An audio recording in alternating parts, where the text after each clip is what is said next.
Այսօրվանից ուզում եմ ինձ փորձել մեկ այլ ժանրում,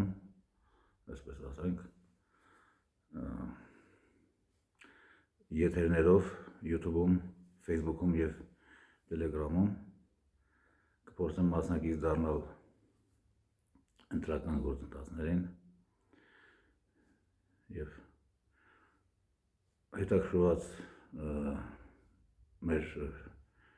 ինտերնետային հայությանը կփորձեմ օգտակար լինել իմ տեսակետներով, իմ կարծիքներով երկրում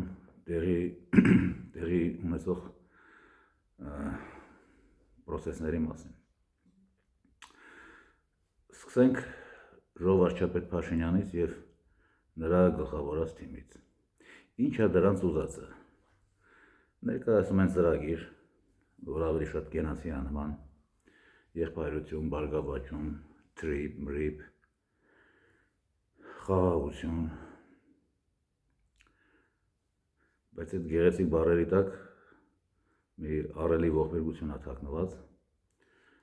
որը չտեսնելը նշանակում է ուղեղի բացակայություն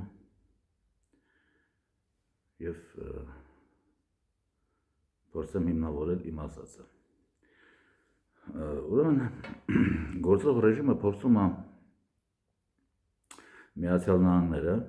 փորձում է երկիրը հանձնել Միացյալ Նահանգների կառավարմանը, ինչով է դա հղի հայ ժողովրդի համար։ Ուրեմն դա հղի է նրանով, որ Հայաստանի Հանրապետությունը կվերածվի ճապոնական Օկինավա կղզուն։ Ինչ ասել է Օկինավա կղզի։ Դա ճապոնական ամենախոշոր կղզին է, որտեղ տեղակայված է ամենախոշոր ամերիկյան բազան։ 1960 թվականի պայմանագրի համաձայն ամերիկացի զորքերը այդ երկրում ունեն բացարձակ իմունիտետ, չեն դատվում ճապոնական դատարաններում, իսկ մանր չարաչարությունների համար նրանք ենթակա են ամերիկյան տրիբունալների։ Ուրեմն քաղաքացիական բնակչություն կար Օկինավա կղզում ապրող։ Եվ 60 թվից առ այսօր տեղի է ունենում արտագաղթի պրոցես և այսօր Օկինավայում մնացել է Օկինավա կղզին լքել են քաղաքացիական բնակչության առնվազն 70%-ը։ Ես ձեզ կմնամ հնչեցնելու կոնկրետ թվեր, բայց որովհետև տարբեր աղբյուրներ տարբեր թվեր են ասում, բայց այն ամենանվազագույնը, որ կարող ենք համաձայնել, դա այն է, որ Օկինավայում Օկինավա կղզին լքել է 60 թվի բնակչության առնվազն 70%-ը։ Որն է պատճառը։ Պատճառը ամերիկյան բազան է, ամերիկյան հզոր բանակի ծայրահեղլկտիությունը և ամենաթողությունը։ Կույս աղջիկ ամերիկացիք չթողեցին Օկինավա կղզում, ուղղակի չթողեցին։ Ինտերնետում կան տվյալներ, եթե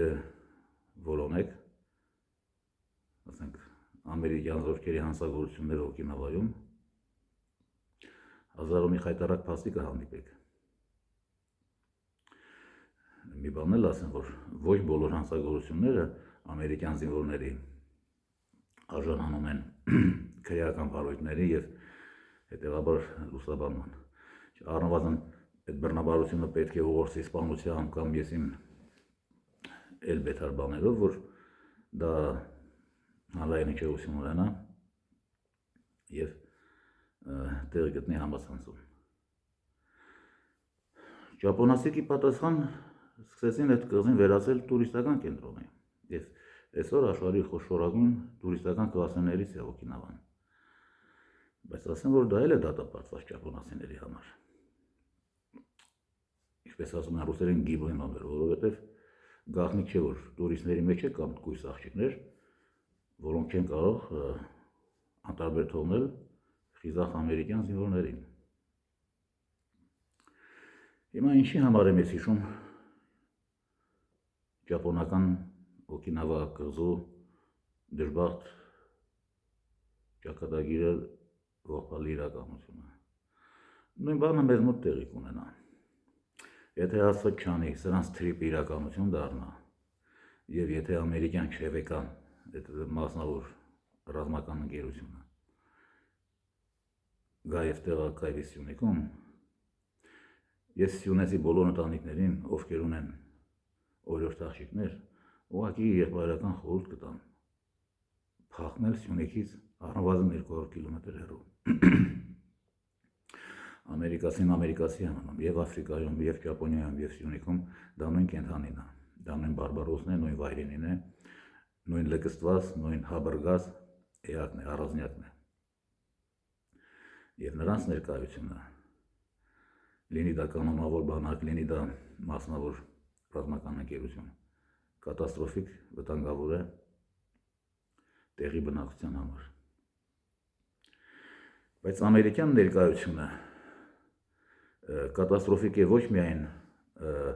ռազմական առումով, ոչ միայն